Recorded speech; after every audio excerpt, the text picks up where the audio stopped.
When Cherry Blossoms Whisper. Side Story Volume, Whispers Beyond the Blossoms. Chapter 1. Kaido's Ramen Revolution. The scent of miso broth clung to Kaido Morita's hoodie as he stood behind the wooden counter of his family's ramen shop, ladling steaming soup into worn ceramic bowls. It had been months since his parents handed him the keys and muttered, "You want to fix this place? Be our guest." He hadn't known what he was doing back then, only that he refused to watch the place where he grew up crumble into silence. On slow afternoons like this, when the chairs were empty and the air too quiet, Kaido would stare at the family photo by the register, his younger self flashing a toothy grin beside his father, chopsticks in hand. Back when the shop was full, and laughter echoed like a second heartbeat. He stirred the broth slower, his mind drifting to an afternoon not long ago when Haruto had dropped by after school. "You need a menu that doesn't look like it was made in the 90s, Haruto had said, flipping through the faded plastic sheets with a grimace. Kaido had rolled his eyes. "Sorry, I left my art degree in my other life."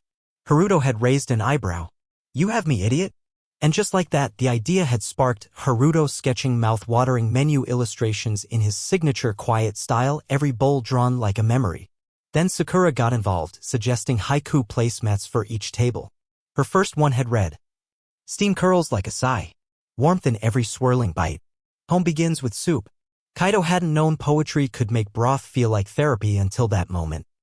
The revamp was slow and messy. They worked after school and during weekends, Kaido often falling asleep on a flour sack while Haruto sketched beside him and Sakura scribbled quietly on napkins. At first, the effort felt wasted. Days passed. No new customers came. His parents said nothing, watching from the shadows like ghosts of a dream they'd given up on. Then, one evening, Rin Fujimoto walked in. Kaido had nearly dropped a bowl when he saw her. She rarely came to his part of town, especially not alone. "I was curious," she'd said coolly, inspecting the haiku placemats like a judge at a culinary poetry contest. "Don't pretend you're here for ramen," Kaido grinned, trying not to sound too hopeful. "You're just bored." Rin hadn't answered. She ordered the spicy miso and sat in the corner booth, her phone in hand, thumbs flying. The next morning, the line outside the shop stretched down the block.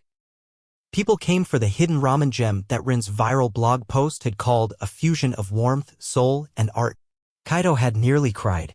Haruto grunted something about capitalism. Sakura laughed for a full minute. Later that day, after the lunch rush died, Rin returned. No fanfare. Just her usual icy expression and a soft sigh as she slid into the same corner booth. Kaido brought her the same dish without asking. She sipped the broth in silence. "You didn't have to post that review," he said quietly. Rin looked up. Her eyes weren't cold this time, just tired. "You didn't have to believe in this dump either," she replied, and then after a pause added, "But I'm glad you did." They ate in silence. Two unlikely friends bound not by words but by shared defiance. Outside, the sky softened with sunset. Inside, the light filtered through the steam like something sacred. When she stood to leave, Kaido said, almost too quickly, "You make a good team with my food." Rin froze at the doorway, her back still to him. "Don't get sentimental. I might write another review." She didn't look back, but he caught the smile in her voice. That night, as Kaido swept the floor and listened to his father muttering in the kitchen, he overheard something he hadn't heard in years. "Good broth today," his father said quietly.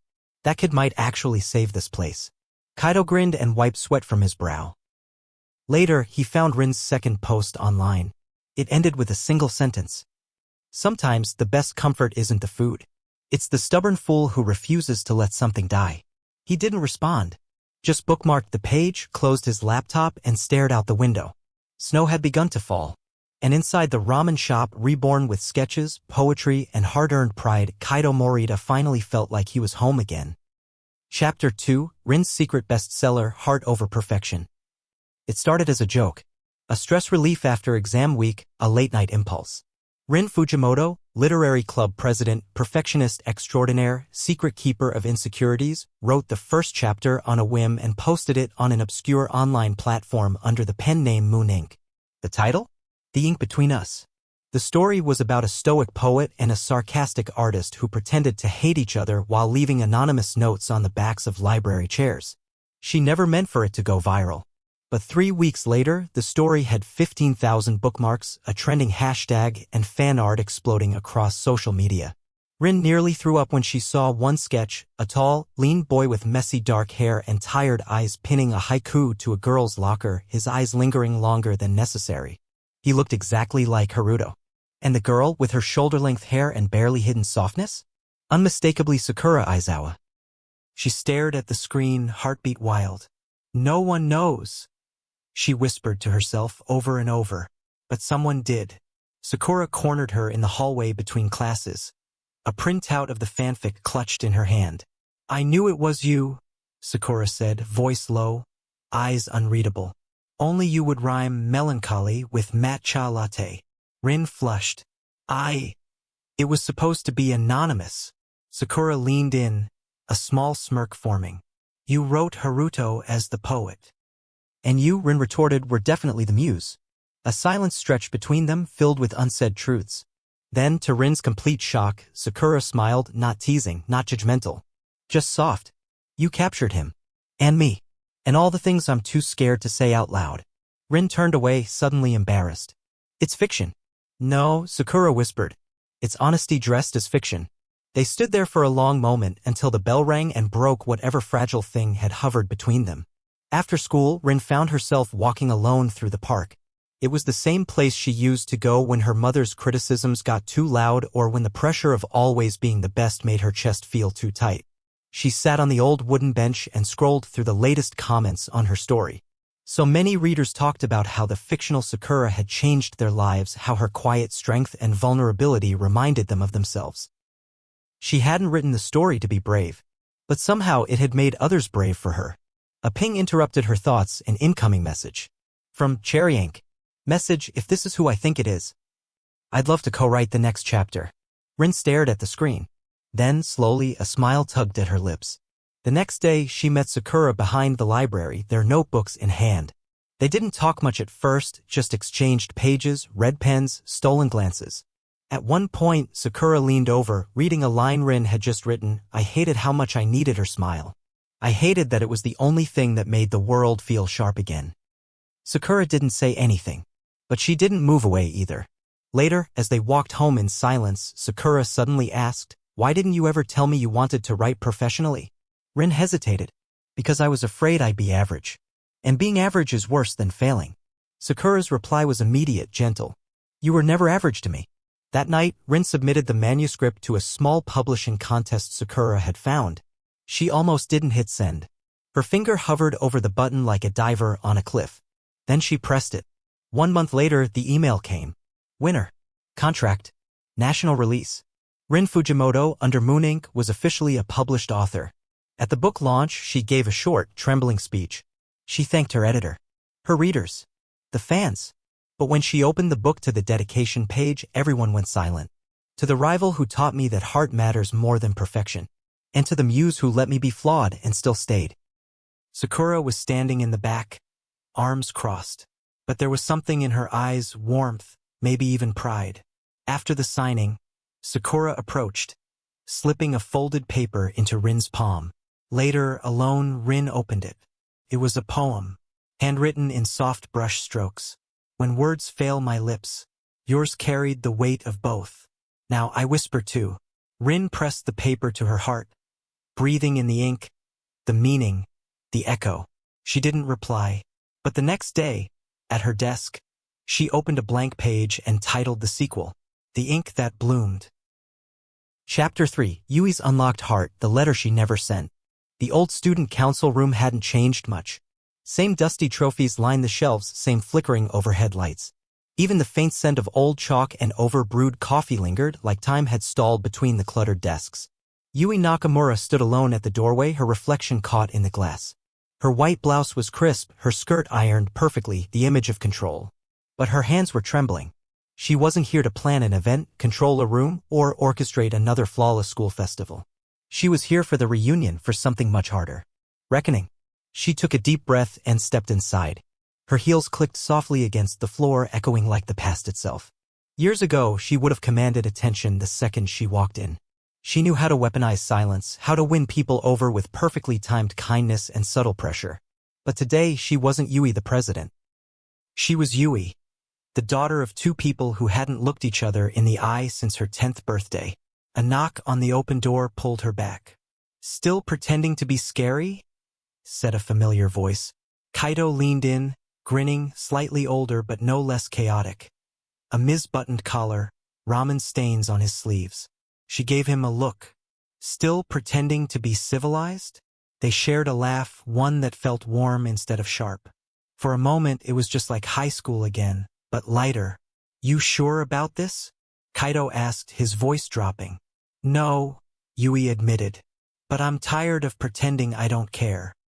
He gave her shoulder a reassuring squeeze. "You care too much. That's your real problem." The room began to fill familiar faces, Haruto and Sakura, Rin, Momo, even Ms. Hara, who winked at her while sipping tea. But Yui's eyes scanned the crowd for two specific people. Her father stood near the window, awkward in a suit that didn't fit quite right. Her mother arrived last, late as always, clutching a small purse and a folded piece of paper. They hadn't spoken since Yui moved out for university. There was a moment, brief and weightless, where Yui considered turning around and walking out. But then Haruto handed her a mic, Sakura nodded subtly, and Rin whispered, "You've come too far not to speak." Yui stepped forward. "Some of you know me as the scary council president who once color-coded our entire school festival," she began, earning a few chuckles. "But today, I just want to be Yui. No titles. No perfection." Her voice wavered. "I used to think control meant strength. That if I organized everything, I'd never be forgotten. But I forgot something important. People don't stay because you impress them. They stay because you let them in." Her eyes drifted to her mother, who looked down at her hands. And to her father, whose shoulders slumped like guilt was finally catching up. "Years ago, I found a letter in a drawer," Yui continued, softer now. "From my mother. She wrote that she was sorry. For not seeing me. For loving me only when I got things right." Her mother looked up sharply. "I hated you for that," Yui said, voice breaking. "But I hated myself more for still wanting your approval." The silence was suffocating. Then her mother stood. "I wrote that letter the day your father left," she said, her voice barely holding. "But I never sent it. I was scared. Just like you." Yui blinked. "Scared of what?" "Of failing again," her mother whispered. "Of letting you down more than I already had." Something inside Yui cracked, not painfully, but like a frozen surface finally thawing. Her father stepped forward too. "We never stopped loving you, Yui. We just didn't know how to be a family anymore." Yui's chest felt too tight for words. Then Kaido, bless him, broke the tension by yelling, "Okay, hug or cry it out," but someone passed the tissues. Laughter broke the silence. And just like that, the room softened. Her mother reached out. Tentative. Shaky. Yui stepped into the embrace. A moment that had been missing for over a decade mended in a breath. Later, after everyone had left, Yui sat alone by the window watching the cherry trees sway in the breeze. Kaido dropped beside her with 2 cans of coffee. "So," he said, cracking one open. "Miss Not So Scary anymore. What's next?" Yui smiled faintly. "I'm thinking of starting a mentorship program. For students who feel alone. Like I did." He nudged her. "You're soft now. It's adorable." "Shut up." But her smile stayed. In the months that followed, Yui traded her council speeches for handwritten letters. She visited lonely first years, left notes of encouragement in lockers, and organized quiet lunches for kids who hated crowds. Her sharp edges didn't vanish, they just found a new shape. And once, while walking past the old council room, she paused. There, on the bulletin board, someone had pinned a small note. "Thank you, Yui-senpai. You saw me when no one else did." She touched the paper lightly, a tear slipping down her cheek before she laughed at herself, and whispered, "You're welcome." Chapter 4, Akira's Redemption Road Trip. The countryside passed in slow, aching stretches of green and gold. Haruto sat in the passenger seat of Akira's dusty black car, arms crossed, sketchbook closed in his lap for once. The road curled through forgotten towns and quiet mountains, the silence between them heavy and unfinished. "You know," Haruto said finally, eyes fixed on the fading sky, "you didn't have to kidnap me." Akira smirked from the driver's seat. "I didn't kidnap you. I offered ramen and you got in. That's consent. You said quick lunch, not 4-hour drive into emotional doom." Akira chuckled but didn't deny it. Outside the window, fields rustled. Rows of wild cherry trees still bore the last petals of spring, their soft pinks clinging like reluctant memories. Haruto glanced at the dashboard. A photo was wedged above the stereo, old, slightly sun-faded. A younger Sakura sat on a man's shoulders, both of them laughing under a tree that looked hauntingly familiar. "That's your uncle, isn't it?" Haruto asked, his voice low. Akira nodded, expression unreadable for once. Yeah. Her dad. And that's where we're going. Graveyard near Oyamazaki. Middle of nowhere. He liked peace. Haruto didn't answer right away. He flipped open his sketchbook and ran a thumb over an old drawing of Sakura, one where her smile was just slightly off-center, where her eyes were full of hidden ache. You never really talked about him before, Haruto said. I never really talked about anything before, Akira replied, softer. It's easier to joke. People don't ask questions. A pause. Then, I was supposed to visit him that week. But I stayed in Tokyo. Some stupid fight with my dad. He collapsed 2 days later. Haruto looked at him, expression firm but not unkind. You know that's not your fault. Akira's fingers tightened on the steering wheel. Tell that to 15-year-old me who begged to go back and wasn't allowed. Tell that to Sakura when she stopped sending me letters. The car finally pulled into a quiet clearing. An old shrine stood to the left, and at the far end, shaded under cherry trees, was a small, carefully kept grave. They got out? Akira walked ahead slowly, like each step weighed more than the last. He knelt down, brushing away a few fallen petals, and placed a small bundle of fresh flowers at the base of the grave. Hey, uncle, he murmured. Sorry I'm late. Again. Haruto stayed back, watching. I was mad at you, Akira continued, voice thick. You left without saying goodbye. Without telling me how to fix the mess you left. Sakura wouldn't talk. My dad pretended nothing happened. I tried to be the idiot clown so no one else broke. Silence. Then, but you know what? I think you'd like who she became. Sakura. She's strong. Too strong sometimes. But Haruto's there. You'd like him too. He draws people better than he draws buildings. Haruto blinked, a bit caught off guard. Akira looked back at him. I've always been the idiot in this story. But I'm not anymore. I want to do something real. Something that roots me instead of running. He reached into his bag and pulled out a wooden sign, handmade, carved with care. Blossom Roots Cafe, Tokyo, opening soon. Good food, real stories, and a little bit of chaos. I named it after the tree you planted, Akira said. The one Sakura used to fall asleep under. He turned to Haruto and added, I want her to see it. One day. I want her to know it bloomed just like she did. Haruto stepped forward quietly and pulled a small sketch from his pocket, a drawing of the cherry tree from their high school courtyard where Sakura once cried in his arms. He tucked it into the flowers. Then let's make sure she sees it, Haruto said. Later, as they sat on the hood of the car eating onigiri under the dusk sky, Akira leaned back with a sigh. You know, he muttered, for someone who hates talking, you're weirdly comforting. Haruto shrugged. For someone who flirts with anything that breathes, you're weirdly loyal. A long silence passed. Akira finally added, I don't hate you, you know. That's good, Haruto replied. Because I don't hate you either. Weird. Yeah. They stared up at the cherry blossoms overhead, now glowing faintly in the twilight. I think we're brothers now, Akira said. Please don't. You can't stop it. It's official. Haruto sighed, but didn't move away when Akira leaned against his shoulder. The petals fell around them, silent, soft, like forgiveness. Chapter 5, Momo's glitter-fueled matchmaking. The art room was a war zone of glitter. Takumi, stop dodging. Love is not a stealth mission. Momo's voice bounced off the walls as she hurled a heart-shaped confetti bomb with deadly accuracy. Takumi, crouched behind an easel like it was a battlefield bunker, peeked out warily. Momo, you dragged me here saying we'd draw manga panels, not stage a romantic ambush. She huffed, blowing a pink strand of hair from her face. It is both. My best friend Yuki thinks you're adorably broody, and I'm the Cupid of chaos. You're welcome. Takumi deadpanned. Is this what matchmaking looks like now? Glitter-based guerrilla tactics. Yes, she said proudly, striking a pose with a sparkle gun in hand. Glitter is the language of destiny.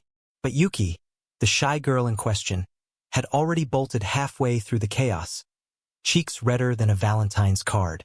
Momo hadn't noticed. Takumi had. She's gone, he said, pointing toward the still-swinging door. Momo turned. Wait. Seriously? But what? Takumi stood, brushing gold dust from his shoulders. She left around the second confetti grenade. You scared her. Momo deflated, puffing her cheeks. Darn. I really thought I had it this time. He tilted his head, studying her. Why are you so determined to play Cupid anyway? She blinked, surprised. I dunno. I guess it's easier to believe in other people's love stories than my own. Besides, it's fun. Takumi paused, then smiled faintly. You ever think of just telling your own story? She laughed nervously. What story? Sparkle-obsessed disaster girl meets socially awkward gamer boy and creates art chaos? That's not a story. That's a meme. Sounds like a solid webcomic idea, actually. Momo blinked. Takumi grabbed a sketch pad from the table and turned it toward her. A rough drawing of a chibi gamer character in a hoodie holding a glowing joystick stood beside a girl with massive sparkly pigtails and glitter cannons for hands. Noob sketch versus Glitter Queen, he said, smirking. I wrote the concept last week.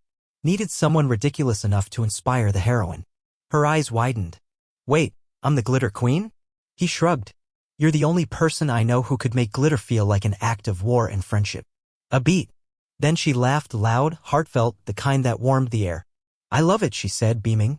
But only if we co-author it. I'll handle the sparkle dialogue. Takumi mock-sighed. I'm already regretting this. You're not. No. I'm really not. The next few weeks passed in a whirlwind of sketch sessions, storyboarding chaos, and boba tea-fueled late nights. Somewhere between ink smudges and Momo's dramatic voiceovers, a strange rhythm settled between them. At the launch of their first digital comic strip, the story exploded online. Fan comments poured in.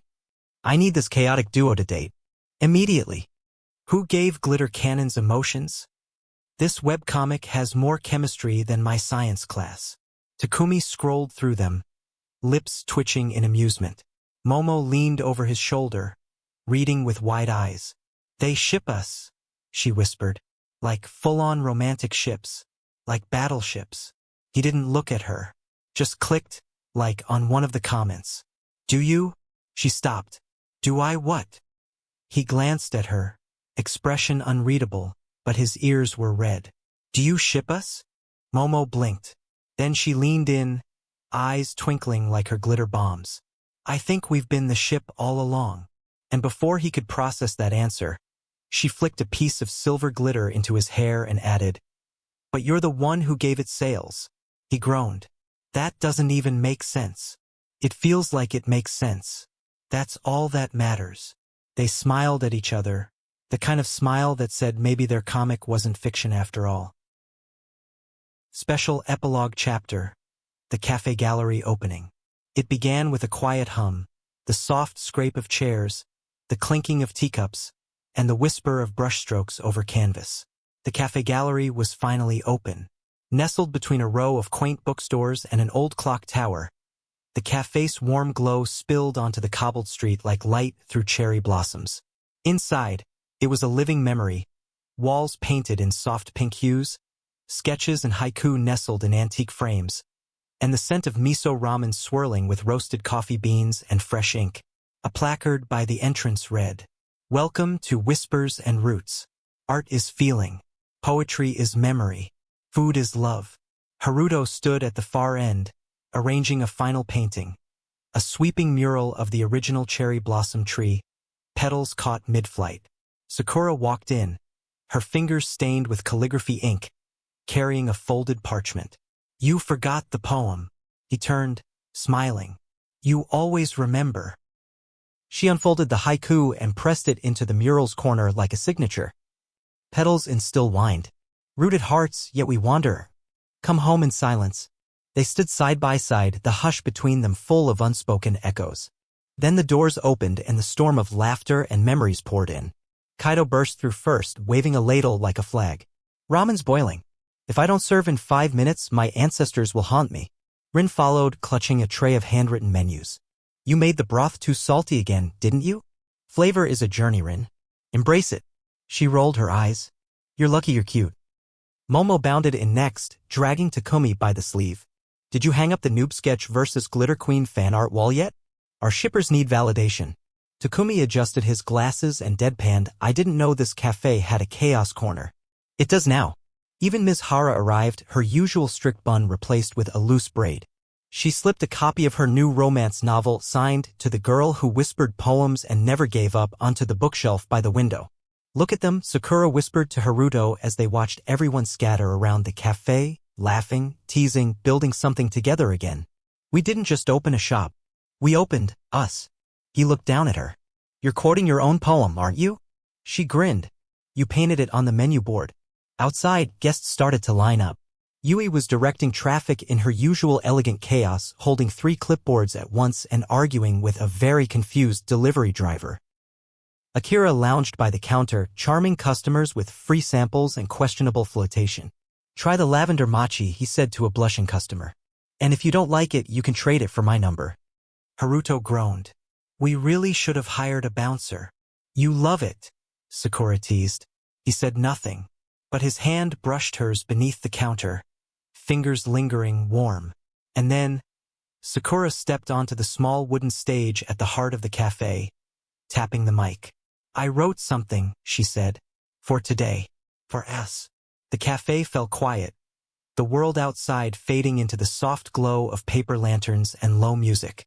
Her voice, steady but full of heart, filled the air. In petals lost and letters left. In storms we braved and tears we kept. We grew apart then near again. In quiet love, beyond the pain. And now, beneath this roof we build. With ink and brush, with ramen filled. Our roots remain, though seasons flee. In whispered hearts you'll always be. The silence that followed was reverent. Then came the applause, soft at first, like falling petals, then louder, joyful, whole. Haruto stepped up beside her, fingers wrapped gently around hers. There's a mural I want to show you. It's not quite finished. He led her behind the counter, past the framed sketches, to a wall hidden from the main cafe. There, freshly painted, was a delicate cherry blossom tree with 2 carved initials in its trunk, H+S. Beneath it, in Haruto's unmistakable script. You were always my favorite poem.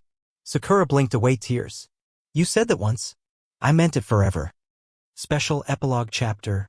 5 years later, the wedding of the century. It was a wedding that no one could have predicted, but everyone swore they'd never forget. The invitations arrived on gold-edged stationery, wrapped in lace and sealed with wax stamps bearing the crest of 2 very different people.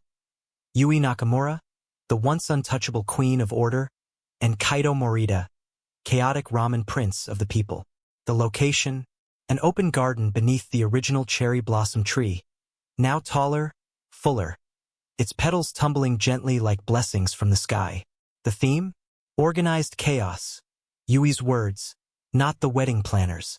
I gave up trying to plan perfection, Yui said, smoothing her gown with a sigh. Instead, I'm marrying mine. The ceremony began under pink lanterns that bobbed in the breeze.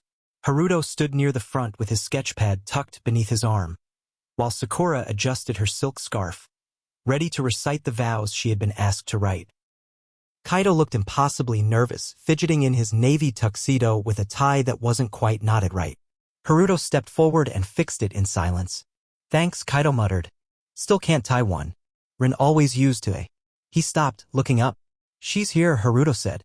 Sure enough, Rin had just arrived, late, of course, wearing an emerald dress and clutching a crumpled speech in one hand, her cheeks flushed from running. I made it, she gasped. Tell them I didn't forget the speech. I'm not telling anyone that. They'll assume you were emotionally preparing in a library or something. Shut up, sketch boy. Sakura joined them, smiling. You've still got time to emotionally sabotage the toast. Want to rehearse? Rin held up her paper. It's fine. I only rewrote it 8 times.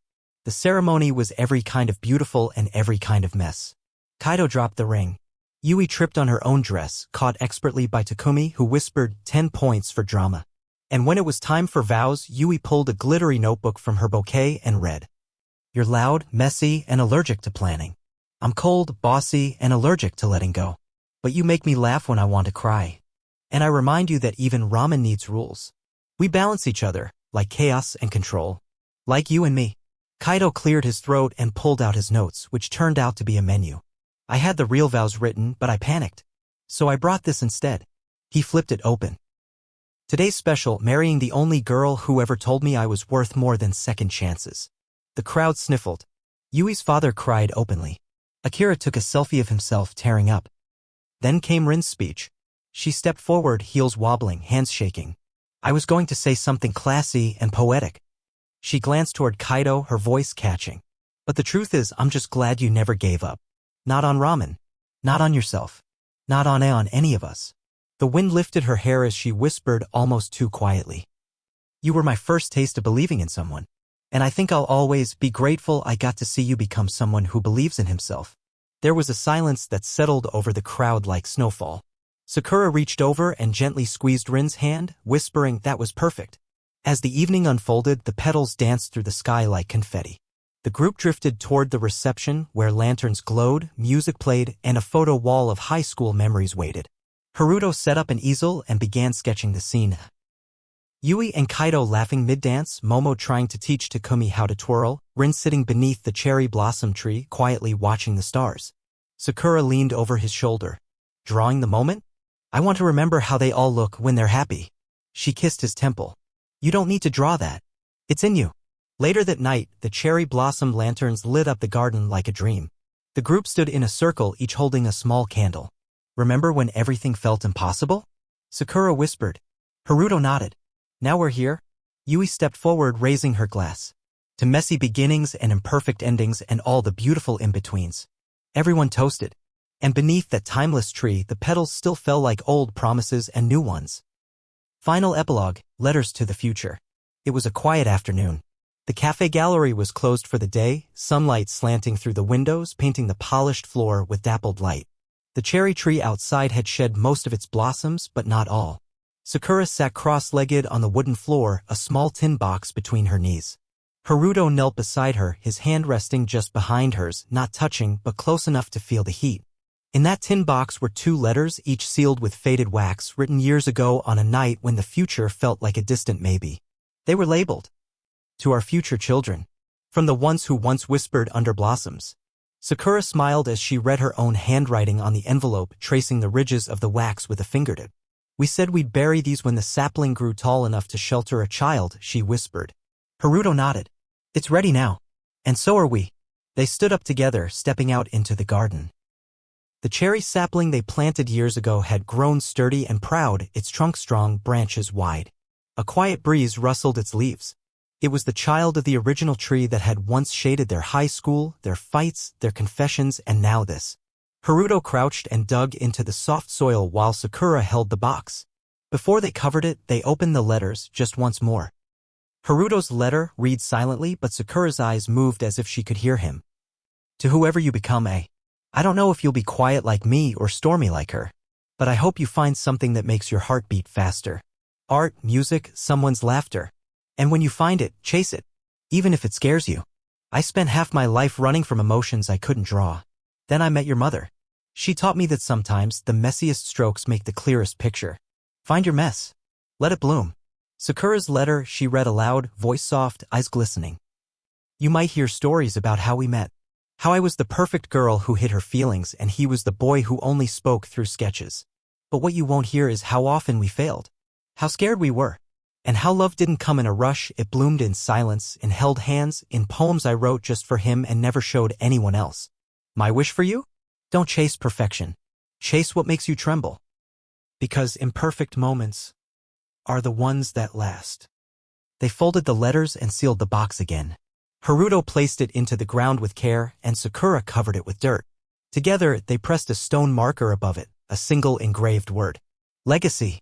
Then silence. But not empty silence, peaceful, full of unspoken dreams and the soft promise of tomorrow. Later that evening, Haruto unlocked the cafe gallery and turned on the lights. One side was lined with Sakura's framed poems, each paired with Haruto's art. Above them hung a sign. The girl who whispered poems, a story in petals and ink. In the center of the room stood a table, simple, warm wood, with a vase of fresh cherry blossoms in the middle. As they sat across from each other, sipping tea, Sakura reached for Haruto's hand. Do you think, she whispered, they'll read those letters one day? Haruto nodded. And when they do, they'll know. That we were afraid. That we loved anyway. A petal drifted past the window.